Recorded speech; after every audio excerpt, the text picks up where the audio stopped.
Hey, everybody. Caleb Rothy and John Mapes. We're back diving into show planning and production timelines. And man, it's starting to get serious. We are now in the month of December. Marching band is behind us. It is officially indoor percussion go season. And John, I know there are some programs around the country that kind of think of December as almost a wash. It's a short month. There's definitely winter break in here, but there's a lot that we can do in this month to set ourselves up for success that will make January and February and March feel way different. Can you talk to us a little bit about what are the things that you would recommend we do in the month of December? Yes, I wanted to make this video 2 years ago, basically a year and a half. It's no one's fault, but based off the premise of make your December your January. If we can do that, if we can get things done in December that we think normally would happen in January, it sets up the entire season for a better ride, just straight up, And so I absolutely come out of the gate ready to go, like with something. It doesn't mean I have a ton of music done. Maybe I do, but I don't need it. I need at least like 2 minutes a show. We can start December 1st. We can get going, and there's no reason why we can't do it. If we've done all the things, especially in November, like we talked about, get rid of all the logistics, the group's set, let's do it. So December's huge. The challenges are people want to break. There's winter concerts, there's winter parades. Finals for a lot of people is like the last week, so you can't really rehearse during finals week, and then you have a winter break, then everyone goes on vacation. So these are real problems. And if we haven't planned well before this, there will basically be nothing accomplished in December other than maybe some sectionals and a little bit of light drumming on the side. And I feel like most groups around the country, that's what they end up doing. And then they have a plan like, no, we have a big drill camp. We have a 9 to 9 and we're going to learn a whole opener. And it's like, oh, we're just going to rush the whole process like crazy. Like, don't do that. The whole point of being ahead here is not rushing. I think that's a really important idea. It's like just starting earlier. It doesn't mean you have to rush it, but you have to get the process going, right? Right. So, starting earlier means you don't have to rush. Like if you don't start early, you are definitely going to feel like you're rushing. But if you get a jump on things, then you got time to like cook and let it marinate and trial and error and all that kind of stuff. Right. And I think a lot of people look at December as, well, we'll start learning some opener music kind of casually. And then we're going to go on winter break, and when we get back, we're going to start staging. But now we're like 4 or 5 weeks out from the first show. Like there's no way we're going to hit what we want, which I would say is about 2/3 of the show. There should be 2/3 of the show at the first show.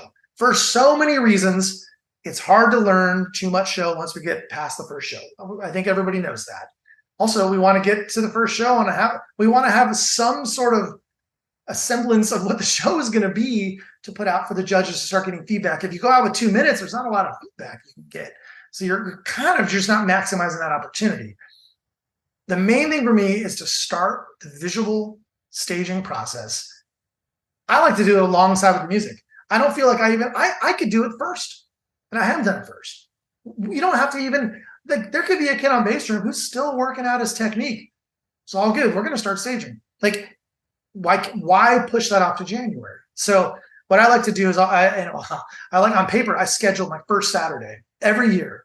First Saturday all day, I'm going to stage like after Thanksgiving. And every single time that week comes, I'm always stressed and I'm always like, oh, why did I do this to myself? And I feel like I'm not ready.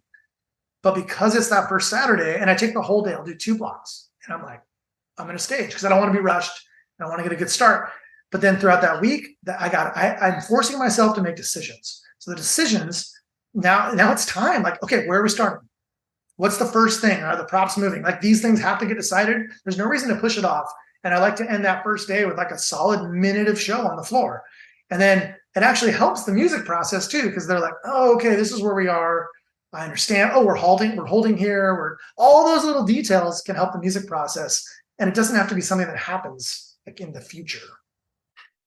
John, I know this part is like in a perfect world, but I want to get your temperature on like what if everything breaks well, what % of the show would you like to have kind of on the floor by the end of January? Obviously, knowing that, like nobody holds you, or sorry, not January, December. Yeah. Nobody holds you accountable for this necessarily, but you can kind of hold yourself accountable for, if I hit this marker, I'm going to be where I want to be, 3 months from down the road. What's kind of your goal for the month of December?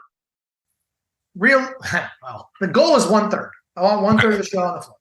I have the whole month. Now I have about 3 weeks and I lose rehearsal. I don't have that many rehearsals. So the rehearsals have to be very efficient and planned out. That's what I like to do, at least that full Saturday, to get things going. I definitely have rehearsals in the winter break.